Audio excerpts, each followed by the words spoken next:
वो मायावती जी अभी तो इंतजार ही कर रहे हैं कि क्या करना है क्या नहीं करना।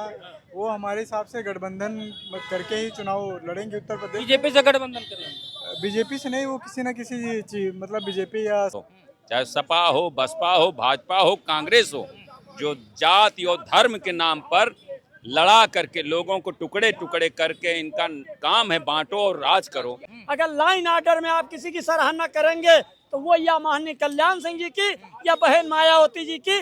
लाइन आर्डर का डीएम को नहीं पता लगता था कि लखनऊ से हमका सुबह बलिया में होगा, और एसपी को नहीं पता लगता था कि हमका सुबह हो सकता है गाजियाबाद में। यही जो है मुलायम सिंह जी कह रहे थे सोनिया गांधी जी को कि विदेशी ने है, तो 17 में भी गठबंधन रहा और 24 में गठबंधन रहा।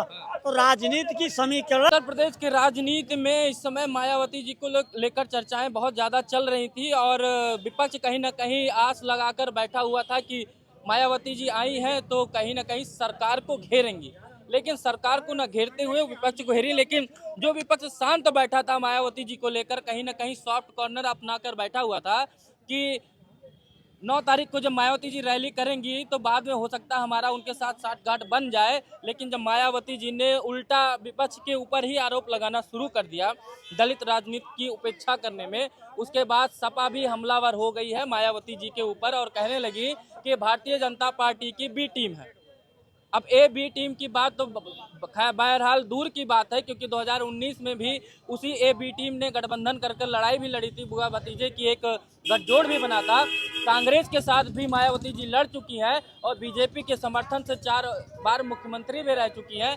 हालांकि अब 2027 में देखना है कि अपनी राजनीतिक वजूद को कैसे बचाती हैं, क्या बीजेपी के समर्थन से या अकेले। हमारे साथ जनता इनसे बात करेंगे। क्या नाम है आपका? शिव तनेजा। तनेजा जी बताइए कि आप कैसे देख रहे हैं कि मायावती जी सारे पार्टियों से घूम घूम के आ चुकी हैं, ऐसा कोई पार्टी नहीं है जहां से उनका गठबंधन ना रहा हो। इस बार लोग ये कह रहे हैं कि उन्होंने सरकार का साथ दिया है और सरकार के साथ यानी बीजेपी के साथ गठबंधन में लड़ेंगी। देखिए अभी उत्तर प्रदेश में चुनाव का समय तो बहुत दिन है, अभी बड़ा टाइम है। और मायावती जी अभी तो इंतजार ही कर रहे हैं कि क्या करना है क्या नहीं करना। वो हमारे हिसाब से गठबंधन करके ही चुनाव लड़ेंगे उत्तर प्रदेश। बीजेपी से गठबंधन करेंगे? बीजेपी से नहीं, वो किसी ना किसी चीज मतलब बीजेपी या सपा से किसी ना किसी से गठबंधन करके ही चुनाव में उतरेंगी। अपने बल पे अकेले वो चुनाव मतलब जीतना उनका बड़ा मुश्किल है, क्योंकि अभी देखने को मिला कि पिछली बार जो चुनाव में उनमें उनकी कितनी संख्या थी और अभी क्या है क्या नहीं है, उससे कई गुना ज़्यादा जो है कि कांग्रेस और सपा का गठबंधन मजबूत है। अभी 24 में चुनाव सपा ही वापस आएगी? आपको लग रहा है अखिलेश यादव जी मुख्यमंत्री बन जाएंगे कि मायावती जी नुकसान कर देंगे? देखिए अखिलेश यादव जी ने जो पीडीए को लेके चला, उनका पीडीए इतना मजबूत हो चुका है। अभी 2024 में उनका पीडीए इतना मजबूत हुआ, लोगों को जोड़ा, उसके बल पे उनको 43 सीट जो है कि सांसद का उत्तर प्रदेश में मिला। आइए इनसे मैंने पूछा तो उन्होंने बोला कि पीडीए ही मजबूत है। मायावती जी कहीं ना कहीं वो बीजेपी को समर्थन यानी कि तारीफ कर समर्थन से जब वो लड़ेंगी तो बीजेपी का हमारा पीडीए बड़ा मजबूत है, कहीं नहीं जाने वाले। अखिलेश यादव जी 2027 में मुख्यमंत्री बनेंगे। देखिए बार बार मैं कहा हूँ, राजनीतिक पटल की बात करेंगे तो ये जनता तो तय करती है कि सत्ता कौन किसके हाथ में सौंपी जाए, लेकिन जो सत्ता को चलाने वाले लोग हैं उसे कुछ ऐसे ठेकेदार हैं जो जनता को भ्रमित कर देते हैं। जैसे चुनाव नजदीक आता है वो जनता को भ्रमित करते हैं, दिग्भ्रमित करते हैं। ठेकेदार है कौन? वही कुछ का तो दिया, कुछ जो सत्ता से जुड़े हुए हैं, नेताओं से जुड़े हुए हैं, वो होते हैं नेताओं के ही आदमी वो, लेकिन ठेकेदारी समझते हैं कि हम अपने मोहल्ले के ठेकेदार हैं, हम अपनी विधानसभा के ठेकेदार हैं, हम अपने क्षेत्र के ठेकेदार हैं, वो भ्रमित करते हैं। और जनता का भी थोड़ा सा मैं दूंगा कि गैर जिम्मेदाराना डिसीजन लेते हैं। सत्ता पर हम किसी को अपने घर का मुखिया बना रहे हैं, अपने देश का मुखिया बना रहे हैं, जिसके हाथों में वागडोर दे रहे हैं, नेतृत्व दे रहे हैं, तो बड़ा सोच समझ के मतदान का जो व्यवस्था मिली, आपको मौलिक अधिकार मिला, उसका आपको ये ध्यान रखना चाहिए कि हम जिसके हाथ में ये जो बटन दबाने जा रहे हैं वो क्या हमारे देश के तीन ही 4 पार्टियां हैं उत्तर प्रदेश में जो मजबूती से लड़ती हैं। अब तो 3 हो गई। कांग्रेस तो अभी कहीं ना कहीं बहुत पीछे है पिछले कई वर्षों से उत्तर प्रदेश में। लेकिन बात कर लेते हैं सपा की, बीजेपी की और बसपा की, तो तीनों ही जो है उत्तर प्रदेश में मजबूती के साथ एक अपने जनाधार के साथ लड़ाई लड़ती है। तो आपको कौन सा लगता है कि सबसे ज्यादा समझदार वाला पार्टी कौन सा? बिल्कुल, तीनों पार्टियों तो अपना सत्ता, अपना कार्यशैली दिखा चुकी है प्रदेश में। ऐसा तो नहीं पहली बार आ रही है, मायावती भी आई हैं, अखिलेश भी आए हैं और भाजपा भी रही है। तीनों को जनता देख ली है। एनालिसिस करना है इस बार 27 में कि अपना मजबूत निर्णय दे कि क्या पुनः सपा को बुलाया जाए, पीडीए को, या भाजपा को दोहराने का मौका दिया जाए, गलती सुधारने का, या अगर आती है सपा पीडीए को बुलाते हैं तो क्या वो समझदारी के साथ इस बार करेगी, सही रूलिंग करेगी। और अगर दूसरा है बसपा को, तो क्या बहन जी को मौका दिया जाए तो बहन जी भी अपनी कार्यशैली में सुधार करेंगी, क्या लूटपाट नहीं होगा, क्या भ्रष्टाचार नहीं होगा। यानी कि आप कह रहे हैं मायावती जी के शासनकाल में भी लूटपाट था, आपको लग रहा है? अरे भाई, तो कहने वाले तो बहुत कुछ कहे हैं भाई, मैं कह तो रहा हूँ, कहने वाले तो बहुत कुछ कहे हैं।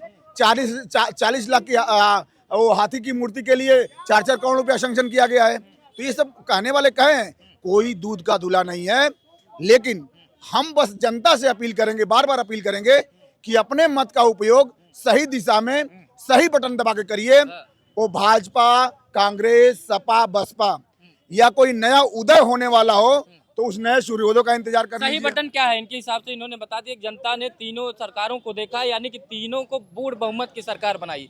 बसपा को 2007 से 12 तक, सपा को 2012 से 17 तक, और अभी वर्तमान पिछले 8-9 सालों से बीजेपी को बहुमत के साथ सरकार ने जनता ने सत्ता करने का वो जनाधार दिया है। क्या लग रहा है आपको कि अगर तीनों में तुलनात्मक स्थिति पैदा की जाए तो सर्वश्रेष्ठ किसको देख रहे हैं? सबसे तीनों का स्तर 0 है। तीनों का का अच्छा, तो है जो कौन भी विकल्प? पूर्ण बहुमत से आए हैं सरकारें, इधर देख के बात करें। पूर्ण बहुमत से ये सरकारी आई हैं, तीनों ने जो है लूटपाट का अड्डा खोल रखा था। जैसे शोले पिक्चर में गब्बर सिंह था ना, हाँ। वो एक गांव को लूटता था और कहता था कि हरामखोरों, अगर मैं तुमसे तुम्हारी सुरक्षा के बदले, कौन सुरक्षा देगा? मैं दूंगा ना। गब्बर सिंह की ये भाषा बोल रहा हूँ, मैं दूंगा ना। और उस सुरक्षा के बदले मैं तुमसे थोड़ा सा कर ले लेता हूँ, अनाज ले लेता हूँ, तो तुमको क्या दिक्कत है? वही हाल इन तीनों सरकारों का हो, चाहे चारों सरकारों का। सोनिया गांधी, राहुल गांधी की भी सरकार, कांग्रेस की भी सरकार 10 साल सेंट्रल में रही है। समझ रहे हैं कि नहीं? अच्छा, मायावती जी क्या ईडी और सीबीआई की डर क्यों है? बीजेपी के शासन से डर की वजह से समर्थन ये कर रहे हैं क्या? जो व्यक्ति 5 साल से एयर कंडीशन बंगले में सो रहा हो और भाजपा के फंड से भाजपा की प्रायोजित एक रैली कर दे, उसको ट्रांसपोर्ट कमिश्नर के यहाँ फोन जा रहा है योगी का कि बसें दीजिए, तेल दीजिए, राशन पानी दीजिए, तो उनको तो सिर्फ ढोल का पोल बना के रखा है। केवल हाथी के दांत होते हैं ना, वो खाने के और होते हैं और दिखाने के और होते हैं। अच्छा, लोग कह रहे हैं कि बीजेपी ने जो है बसपा के फंडिंग की एक तरीके से, कुछ लोग कह रहे हैं। तो क्या दिक्कत है भाई? वो भी अपने पार्टी को, जनाधार को मजबूत करने के लिए कहीं ना कहीं मायावती जी जो पिछले कुछ वर्षों से 0 सीट पर रही है, तो कहीं ना कहीं सुधारात्मक स्थिति पैदा हो जाए। पार्टियां तो गठबंधन करती रहती हैं, तो मायावती जी का अगर बीजेपी से हो भी जाता है तो क्या दिक्कत है? देखिए, सत्ता हमारे लिए साधन है, साधना नहीं है। समझ रहे हैं कि नहीं? ये हमारे प्रधानमंत्री अटल बिहारी वाजपेयी ने पार्लियामेंट में कहा था, इस देश को हम लूट का अड्डा बनने नहीं देंगे। चाहे कोई भी दल हो, चाहे सपा हो, बसपा हो, भाजपा हो, कांग्रेस हो, जो जाति और धर्म के नाम पर लड़ा करके लोगों को टुकड़े टुकड़े करके इनका काम है बांटो और राज करो। समझ रहे हैं कि नहीं? तो ये अब इस देश में चलने वाला नहीं है। जनता जागरूक हो रही है। क्या मायावती के राज में भ्रष्टाचार नहीं था? 3 डॉक्टर मार दिए गए। NRHM का कितना बड़ा घोटाला हुआ था, एक डॉक्टर जेल में काट दिया गया। ये लोग कहते हैं कि मायावती की सरकार सबसे अच्छी सरकार थी। ऐसा कृत्य तो किसी सरकार में नहीं हुआ। कितने IPS मार दिए गए।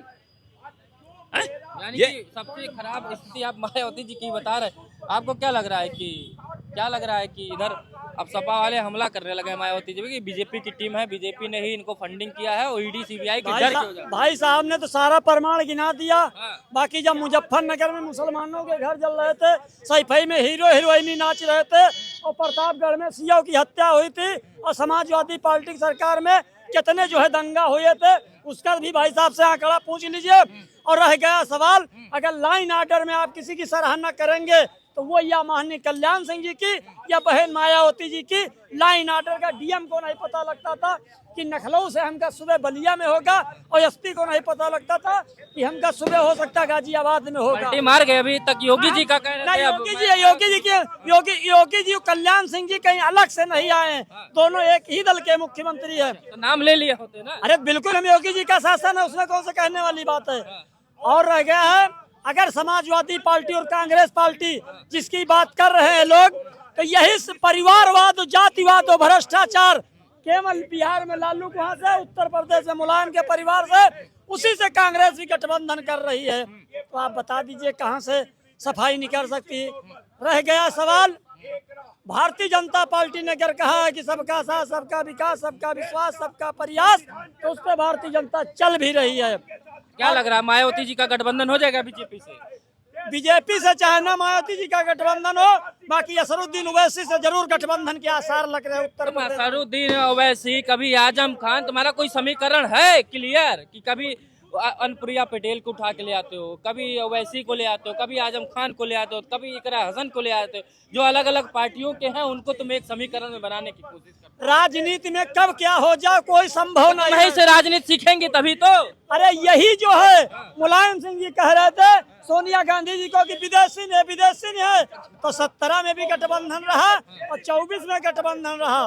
तो राजनीति की समीकरण और दिशा और दशा नहीं जा सकती है। रह गई है बात, ये लोग कानून व्यवस्था की बात उठा रहे हैं। चलिए, मायावती जी के पास 1 विधायक है, अखिलेश यादव के पास 37 सांसद हैं, उनके राहुल गांधी जी के पास 6 सांसद हैं, और लाल कापी संविधान दिखा के नाम पे चुनाव हुए। क्यों नहीं मुस्लिम समाज के लिए और अनुसूचित जाति के लिए आप लोग रोड पे उतर रहे हो? क्या खाली आरक्षण संविधान खत्म करने के बावजूद में केवल संविधान कहाँ, वास्तविक संविधान बाबा भीमराव अंबेडकर जी ने जो लिखा था वो संविधान मौके पर आपको लगता है वही संविधान हमारे देश में चल रहा है? 108 से ज्यादा संशोधन हो चुका है। अगर बात की जाए तो ये कौन नेताओं द्वारा जो संशोधित संविधान चल रहा है वो बोलो ना। भारतीय जनता पार्टी ने ही नहीं संविधान में संशोधन किया है, कांग्रेस ने भी कहीं न कहीं संशोधन करते आया। 1947 से लगा के 89 तक कितने अनुसूचित जाति के और ओबीसी के उत्तर प्रदेश में मुख्यमंत्री रहे। एक बार राम नरेश यादव मुख्यमंत्री बने। सबसे बड़ा संशोधन कब हुआ था संविधान में? ये तो आप पढ़े लिखे लोग पत्रकार हैं, बता इतना बोल गए हो, नहीं पता करके आए? न माफ कीजिएगा, कुछ कहीं पर जैसे आप पढ़े लिखे मैं अंगूठा टेकूं तो उसके लिए मैं, जब संविधान की बात आ जाती है तो हम क्षमा भी उसका चाहते हैं। रह गया है सवाल, इस तरीके की जो घटना उत्तर प्रदेश में समाजवादी पार्टी और कांग्रेस पार्टी कर रही, सबसे ज्यादा पिछड़ी जाति और अनुसूचित जाति के साथ कुठाराघात अगर कोई कर रहा है तो समाजवादी पार्टी और कांग्रेस पार्टी कर रही है।